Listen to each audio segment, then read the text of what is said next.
नमस्कार, आदाब, सत श्री अकाल। मैं प्रखर श्रीवास्तव आप सभी लोगों का स्वागत करता हूं आपके अपने चैनल गुरु घंटाल में। और दोस्तों, आज हम बात करेंगे नेशनल रिक्रूटमेंट एजेंसी के बारे में, एनआरए के बारे में। निकल पड़ते हैं आज के सफ़र पर। अगर ये वीडियो पसंद आए तो लाइक, शेयर, कमेंट करना ना भूलिए। गुरु घंटाल को सब्सक्राइब जरूर कीजिए। दोस्तों, सवाल ये है कि ये नेशनल रिक्रूटमेंट एजेंसी बनाने का कॉन्सेप्ट सरकार के दिमाग में क्यों आया। मैं आपको बताता हूँ। मैं एक आंकड़े आपको बताता हूँ कि भारत में हर साल करीब करीब सेंट्रल गवर्नमेंट की टोटल अगर मैं पोस्ट जोड़ दूँ, सारी की सारी जो पोस्ट अलग अलग महकमे में निकलती है वो 1.25 लाख होती है, मतलब 1,25,000। और कॉम्पीट कितने लोग करते हैं पता है? 3 करोड़ लोग। पूरे साल हम फॉर्म भरते हैं, कभी एसएससी के, कभी आरआरबी के, कभी आईबीपीएस के।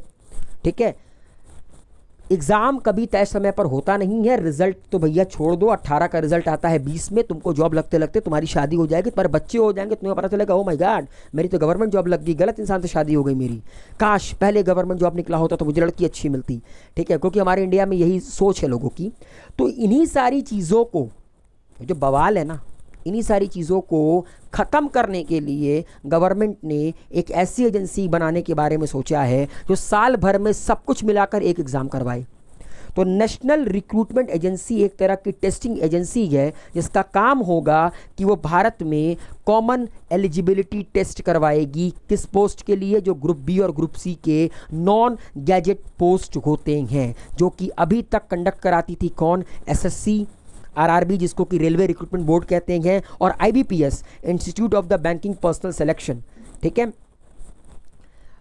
अब एक सवाल उठता होगा कि अगर ये एजेंसी ये सारे के सारे एग्जामिनेशन करवाएगी तो क्या एसएससी, आईबीपीएस, आरआरबी इनका कॉन्सेप्ट खत्म हो जाएगा? नहीं, ये सिर्फ और सिर्फ कहते हैं ना कि प्री के एग्जामिनेशन करवाएगी। कॉमन एग्जामिनेशन होगा प्री का, देन देयर आफ्टर आपका जो स्कोर कार्ड होगा उसके अकॉर्डिंग आप जहाँ पर अप्लाई करोगे वो पर्टिकुलर एजेंसी उसके आगे के एग्जामिनेशन करवाएगी। अभी मैं इसको थोड़ा सा और एक्सप्लेन करूँगा। पहले ये जान लेते हैं कि इसका कॉम्पोजिशन क्या होगा। ये जो नेशनल रिक्रूटमेंट एजेंसी होगी ना, उसको हेड करेगा कौन? उसका चेयरमैन कौन होगा? गवर्नमेंट ऑफ इंडिया में सेक्रेटरी रैंक का एक ऑफिसर। ठीक है, और यहाँ पर तरह तरह के मिनिस्ट्री के रिप्रेजेंटेटिव भी होंगे, लाइक मिनिस्ट्री ऑफ रेलवे का भी रिप्रेजेंटेटिव होगा, मिनिस्ट्री ऑफ फाइनेंस का भी रिप्रेजेंटेटिव होगा, और एसएससी, आरआरबी और आईबीपीएस के भी रिप्रेजेंटेटिव इस पूरे के पूरे एनआरए को कंपोज करेंगे। अब एक सवाल है, एग्जामिनेशन कैसे कंडक्ट होगा? पहली चीज़, ये जो कॉमन एलिजिबिलिटी टेस्ट है ये साल में 2 बार करवाया जाएगा एनआरए के द्वारा। नेशनल रिक्रूटमेंट एजेंसी साल में 2 बार कॉमन एलिजिबिलिटी टेस्ट करवाएगी। ठीक है, और ये जो टेस्ट होगा ये 3 लेवल पे कंडक्ट होगा। पहला ग्रेजुएट लेवल पर, दूसरा हायर सेकेंडरी मतलब 12th पास लेवल पे, और थर्ड होगा मैट्रिकुलेशन लेवल पे मतलब कि 10th पास लेवल पे। ठीक है, वैसे तो एक बात याद रखिएगा, जैसा कि मैंने बताया आईबीपीएस, आरआरबी और एसएससी का कॉन्सेप्ट खत्म नहीं होगा, ये अभी जस के तस वहीं रहेंगे, क्योंकि based on the screening done at the CET score level, final selection for recruitment shall be made through separate specialized tier 2nd, 3rd of examination which shall be conducted by the respective recruitment agencies। याद रखिएगा, common eligibility test में अगर कोई बच्चा बैठता है, उसका marks आता है, उसके बाद एक कट ऑफ लिस्ट निकलेगी कि आप अपने मार्क्स के अकॉर्डिंग कहाँ पर अप्लाई करते हो। एसएससी की कौन सी पोस्ट पर अप्लाई करते हो, या आरआरबी की किसी पोस्ट पर अप्लाई कर रहे हो, या मान लीजिए कि आईबीपीएस से किसी पोस्ट पर अप्लाई कर रहे हो।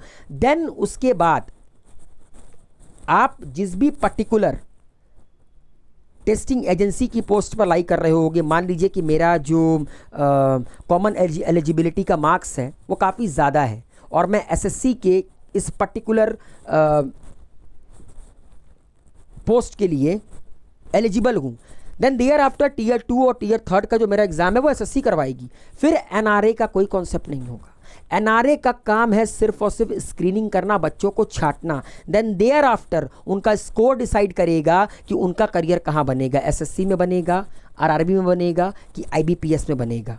ठीक है, क्योंकि टीयर 2, टीयर 3 देन अगर इंटरव्यू तो शायद अब खत्म हो चुका है, हाँ, टीयर 2 टीयर 3 इनके एग्जामिनेशन कौन करवाएगी? वो पर्टिकुलर एजेंसी करवाएगी, like SSC, IBPS and RRB.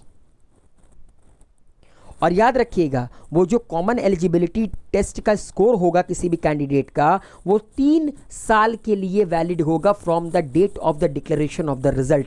जिस दिन रिजल्ट डिक्लेयर होगा उससे 3 साल तक कॉमन एलिजिबिलिटी टेस्ट का जो स्कोर होगा वो वैलिड होगा। और याद रखिएगा कि ये एग्जामिनेशन भारत के हर जिले में करवाए जाएंगे, हर जिले में करवाए जाएंगे। एंड किसी भी तरह की अटेम्प्ट लिमिट नहीं होगी, एक एज लिमिट तय कर दी जाएगी। अटेम्प्ट लिमिट कुछ नहीं होगी क्योंकि साल में, जैसा कि मैंने बताया कि 2 बार ये एग्जामिनेशन होगा, तो किसी भी तरह की अटेम्प्ट लिमिट नहीं होगी। आपको 2 बार देना है, आपको 10 बार देना है, आपको 20 बार देना है, अब 2, लेकिन एज लिमिट होगी, लाइक 32 साल कर दिया जाएगा जनरल के लिए, 36 साल कर दिया जाएगा ओबीसी के लिए। एज लिमिट जैसे होती है वो होगी। एंड ये एग्जामिनेशन 12 लैंग्वेजेस में कंडक्ट कराए जाएंगे, ठीक है, 12 लैंग्वेजेस में कंडक्ट कराए जाएंगी, ठीक है। देखिए दोस्तों, एक फ़ायदा तो इस कॉमन एलिजिबिलिटी टेस्ट का ये है कि कहीं ना कहीं इतने पैसे खर्च नहीं करने पड़ेंगे। लाइक आईबीपीएस का फॉर्म भरते थे 600 रुपये डालते थे, आरआरबी का फॉर्म भरते थे 100 रुपये डालते थे, एसएससी का फॉर्म भरो 100 रुपये डालो। एंड सबसे इंपॉर्टेंट चीज़, एसएससी एग्जामिनेशन करा रहा है 1 साल के बाद, आरआरबी तो साला पैसा लेकर भूल जाता है, आरआरबी पैसा लेकर भूल जाता है, ठीक है।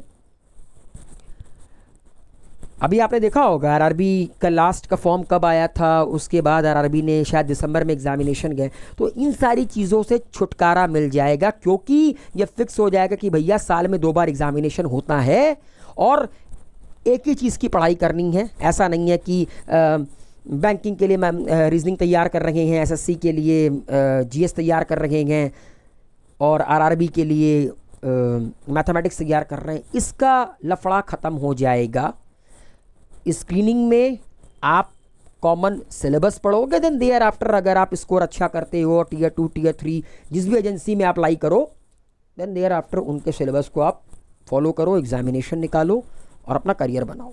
तो उम्मीद है ये जो नेशनल रिक्रूटमेंट एजेंसी है वो भारत में ये जो कहते नहीं है कि भेड़िया देसान की तरह सिस्टम बन रखा है उसको थोड़ा सा सुधार करेगी।